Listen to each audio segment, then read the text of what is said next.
Apologies, other than Bill Granger, Councillor Granger. Can I call? Thank you, Councillor Baldock. And a seconder, please, for the apologies. Thank you, Councillor Kitty. Acceptance of late items. There is a late item to accept for consideration at this meeting, the report on the Mauao Base Track remediation. This item was included in the meeting agenda, however, the staff report was unavailable when the agenda was sent out. The attachments that were included with the agenda included relevant information to inform the discussions required today. Discussion on this item cannot be delayed until a subsequent meeting, as the remediation work needs to begin immediately and have the base track available for the summer holiday peak period. Can I have a mover and a seconder to accept this item for consideration? Councillor Salisbury, thank you, and a seconder, Councillor Arbery, thank you. I'll put the motion to the floor. All those in favour, aye. Those against? Any abstentions?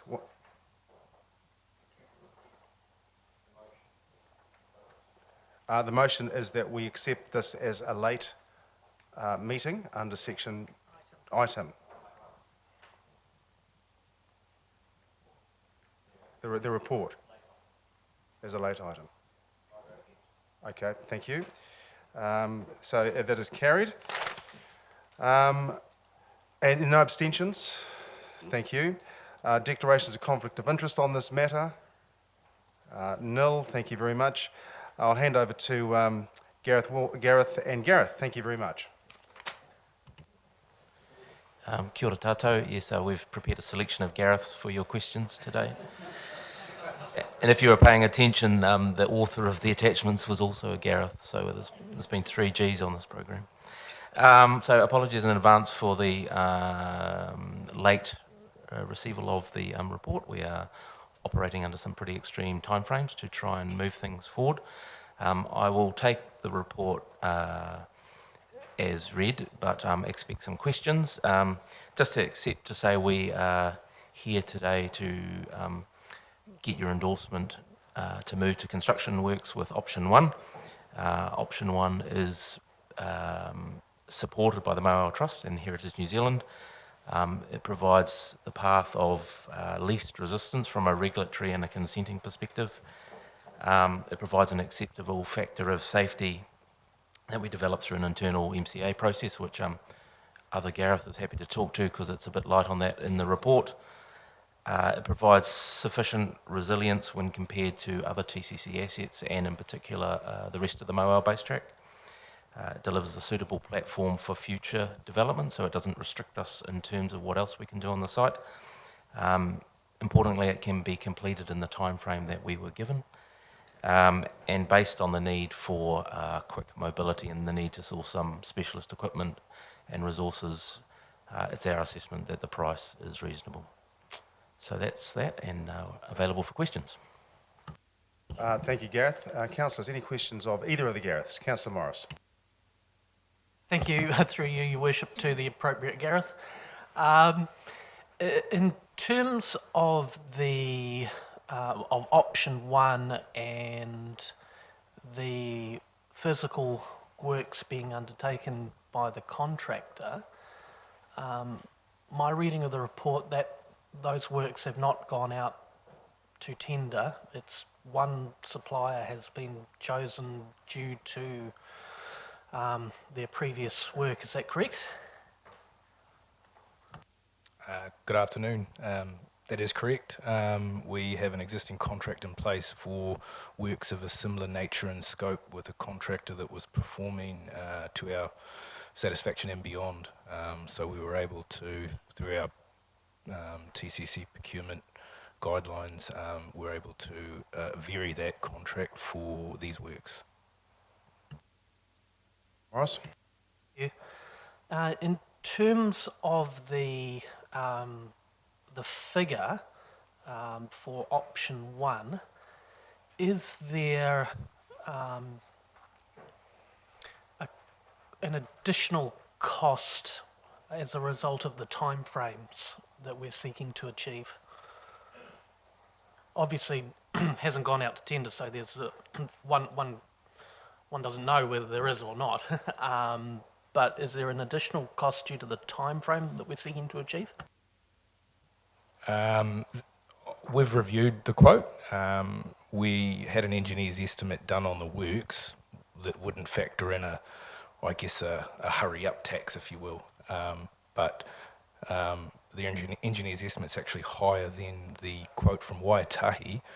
I think that I would be reluctant to take a quote less than Waitahi because it would probably show that they haven't factored in the appropriate health and safety measures and instructions and requests from the trust on how we need to undertake the works in a certain methodology.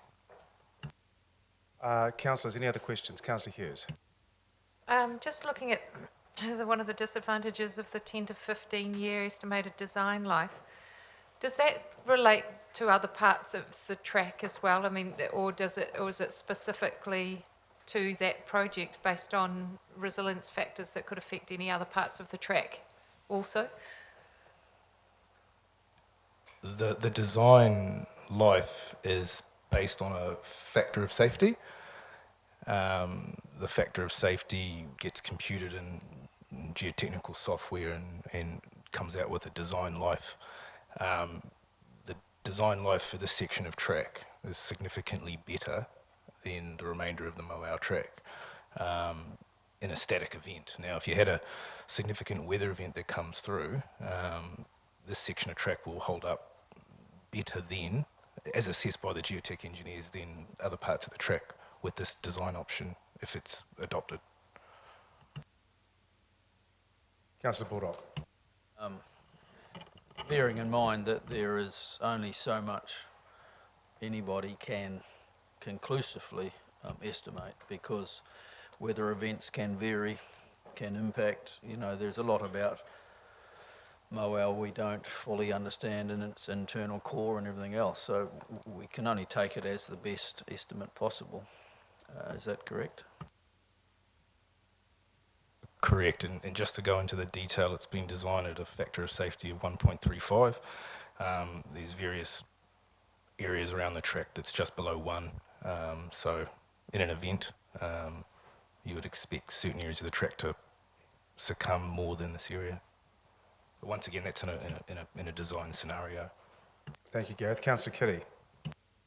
So I'm just wondering if we are actually going to get alternative contractors to price it, if it is actually going at tender or getting further pricing, given the nature of the how quickly it's going to be done and the price. No, we've done it as a direct engagement or a variation to an existing contract.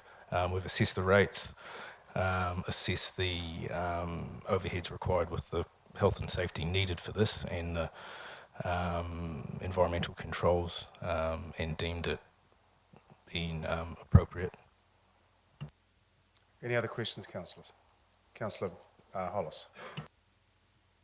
You've mentioned health and safety and environmental controls. What % of the project is going to those? That's in our overhead costs. Pardon me, so that's in our overhead and site establishment costs, and also in our establishment costs, but it's factored in there. I don't have a number per se at this stage. I can provide that after the meeting if required. Councillor Robson. A couple of questions, if I may, through the chair. With regard to paragraph 37, so the capital budget allocation for FY20 and FY21, a total of 4.65 million. What will be left if option 1 is proceeded with? What will remain within those allocations? So how much of that 2020 allocation disappears completely? I'm particularly thinking about here paragraph 42 and the write-off of the work in progress situation. So can you give me what effectively the balance will be in the budget? What remains? It's my understanding that the balance would be the 2.3 million less 718 less 640 already sunk, whatever that adds up to.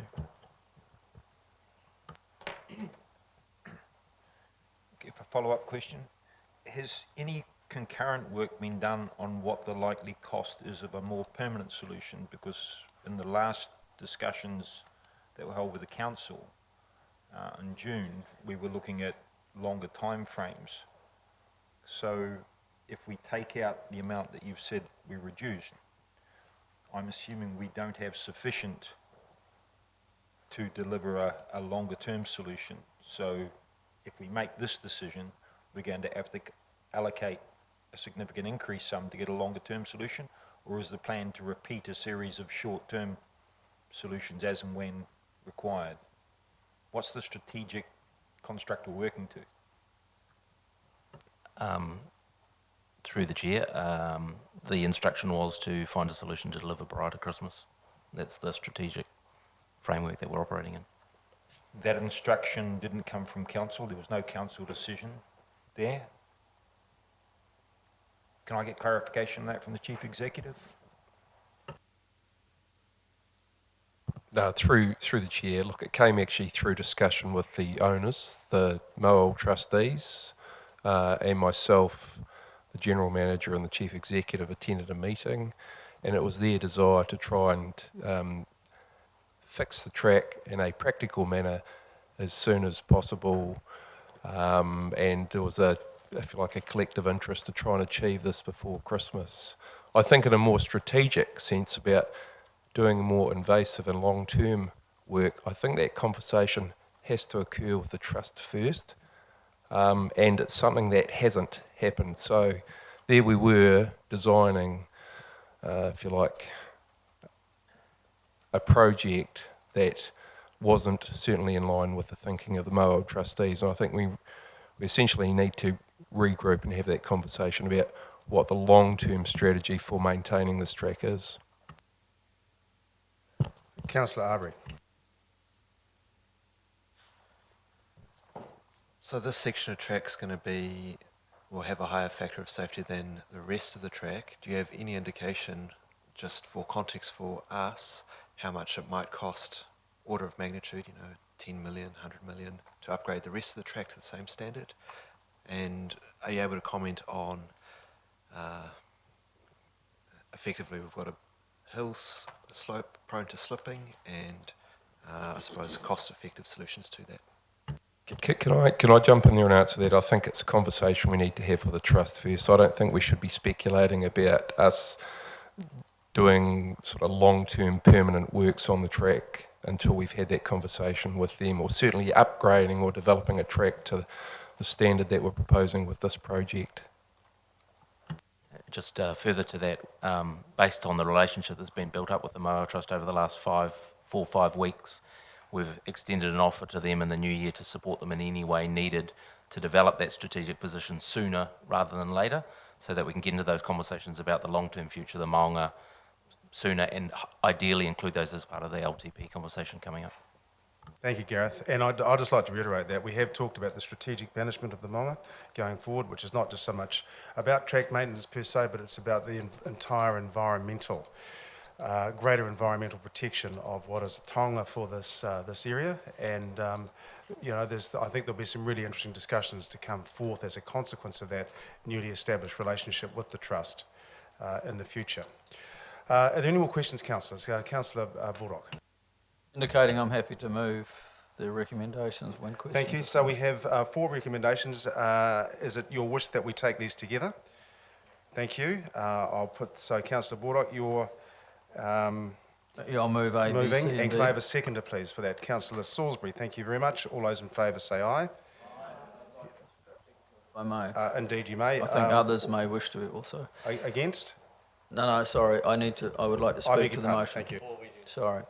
I won't take long, but I just think we are where we are in this process. We have an opportunity now to, with the permission and relationship of the Moa trustees, to fix this before Christmas, which I think the community are very much in support of. It doesn't answer all of the issues around this slip that had occurred, but it's been deemed to be a safe enough alternative to open, and I think Resolution D takes us into the future with further conversations with the trustees and our staff working on whether this slip or whether there are other parts of the track which may be very slip prone, to look into this. We have tended in the past to just fix things when they slipped, And sometimes that's a very expensive way to deal with things. So we may need to try and have a good conversation about being more proactive about what we see could happen.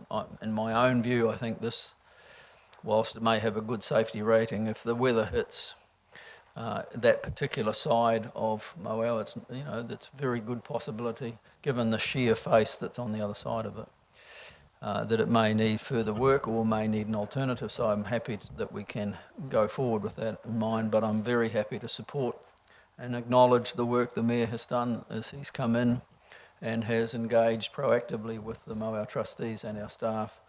And we really appreciate the developing relationship we have there that is enabling this to happen. Thank you, Councillor Baldock. Very appreciated. So putting the motion as expressed in the 4 recommendations, all those in favour? I beg your pardon? Oh, sorry, I beg your pardon. Seconder speaking or reserving? Is there a seconder to the motions? Councillor Salisbury. I just wondered whether they were speaking or reserving before I took the opportunity to speak. I didn't want to cut across. Salisbury, did you want to speak to the motion?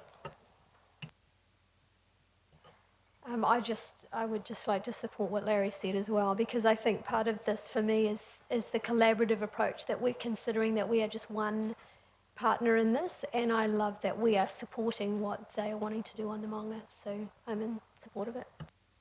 Thank you for that. Councillor Robson, I think you wanted to... Yeah, look, speaking to the motion, I'm somewhat concerned at the sort of process to a point, although I understand the intent, but I'm minded of the conversation I had with the Auditor General in April this year about good intent, bad process, not defendable. I struggle with the concept that we have an emergency meeting and something that Local Government New Zealand would probably regard as something that can't justify that. It's the nature of our normal business, this type of decision. I'm concerned that we received this report while we were in the middle of another meeting and haven't had that long to consider it. We've had long enough to read it. We're all capable of reading 7 or 8 pages of typed information, but it's actually considering it is my concern, and governance requires consideration. And I'm also concerned about lack of analysis in the report of the effective real cost, particularly to the ratepayer of the city, of this decision. We're talking here about making a very, very short-term decision to spend the best part of $1 million once you include the write-off for some time period. And I don't know what that time period is. I don't know what the alternative is. I don't know what context this sits within. I appreciate the frustration of the new mayor and many people, including myself, about the amount of time that was wasted from the 2017 project. I would not defend the indefensible. That's never been my way of working, modus operandi. However, we can go from the frankly taking too long to suddenly being in too much of a hurry. I'm not comfortable that I can give a considered position on this, and that's because of the time frame, not because of the intent. So I will give notice that I will abstain on this decision, recognising there is that tension, but good governance says that I need information, I need the options, I need time to reflect and make a considered decision, and this is not good governance. It is certainly not active governance. It is, in fact, for me, it would be an abdication of my governance responsibilities to vote for this in the way it's being done in the time frame. Thank you, Councillor Robson. Are there anybody else? Councillor Cloud, thank you. Thank you. I too share Councillor Robson's concerns. Not enough to not support the motion, because I think we need to get on and do this, but I do share his concerns about the process and the way this, in some ways, this was a self-imposed deadline or time frame in my view. I'm also concerned that we can't really tap into the community's desire to assist in this, because we heard a lot of people, I think quite sincerely, saying they'd be happy to grab a wheelbarrow and a spade and get stuck in a sort of collaborative community effort. And in my view, that would have been a preferable outcome as well.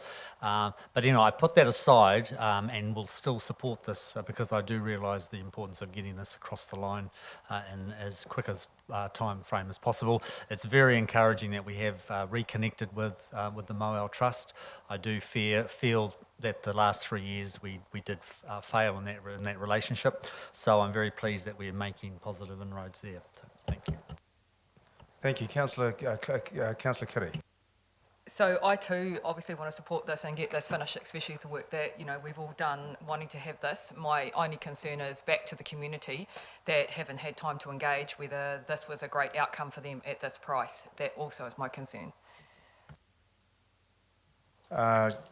Councillor Hughes. I'm really happy with accepting this based on the people that I've been communicating with that have supported me are extremely happy with this going ahead.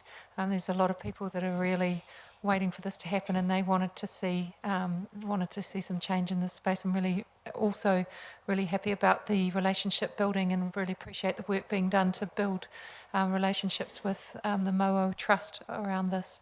So I'll be supporting. Thank you, Councillor Hughes. Councillor Aubrey. Just wanted to say that geotechnical engineering is quite complex. I don't think it's something where the community can grab a wheelbarrow. And the price to me, when I look at it, is reasonable, and I think it'd be good to get this done. Thank you, Councillor Aubrey. Any other comments, questions? Very good. Again, taking the 4 recommendations as one, I'll put the motion to the council. All those in favour? And if I can ask for a raise of hands, so councillors Hughes, Baldock, Clout, Kitty, Salisbury, Hollis, Aubrey and Morris and myself. All those against? Any abstentions? And 1 abstention, Councillor Morris. Sorry. point of order. Robson, I beg your pardon. Yeah. Robson, sorry. No, they look quite dissimilar, but this is my eyes again failing me for the second time today. My apologies again. I declare the motion carried, and I declare this meeting closed. Adjourned. No, closed, actually. Closed. So, right. We don't want to repeat this one. Folks, we are right up against the time constraint. And as you know, we have the Minister